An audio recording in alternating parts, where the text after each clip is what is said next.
உன்னை விட சின்ன பிள்ளை சீக்கிரமா எழுந்திருச்சு ஹோம்ஒர்க் பண்றா. நீ என்னடா இன்னும் தூங்கிட்டு இருக்கியே? எந்திரிக்கிறேன்.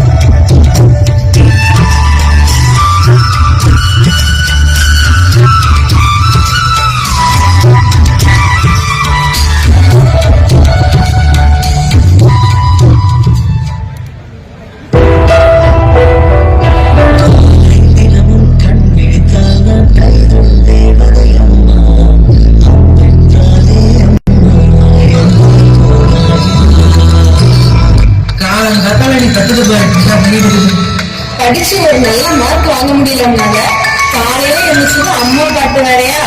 போய் படிடா தம்பி, அப்பா கஷ்டப்பட்டு பணம் கட்டுறாரு. நீ என்னடானா செல்போன்ல பாட்டு போட்டுட்டு ரீல்ஸ் பண்ணிட்டு இருக்க. பரீட்சையில மார்க் வந்துருமா சொல்லு? வீட்டு கஷ்டத்தை புரிஞ்சு படிடா தம்பி, நமக்கு படிப்பு தாண்டா சொத்து. அம்மா சும்மா காலையில ரீசார்ஜ் நான் ஒண்டி யாரெல்லாம் சமாளிக்கிறது சொல்லி பார்க்கலாம். அட ஸ்கூல்ல உனக்கு என்னடா தொல்ல? எது ஸ்கூல்ல என்ன தொல்லையா? அதையாம நீ வேற கேக்குற? காலையில வகுப்புலயே சங்க இலக்கியத்தை நடத்துறன்னு சொல்லி சங்கையே நெருக்கிறாரு எங்க தமிழையா. 2வது மணி அடிச்சதும் எங்க ஆங்கிலாசிரியர் வந்தா கமான் பேபி லெட்ஸ் கோ, அந்த புல்லட்ல பெட்ரோலே இல்லாத வண்டியை ஓட்டாதுமா. நிம்மதியா பிரேக் போயிட்டு வந்து உக்காந்தா எனக்கு மட்டும் உலகம் தலைகீழ தெரியுமாமா? தெரியுதா? வெளில அடிக்குதோ இல்லையோ கையில குடுமையோட வந்துருவாருமா.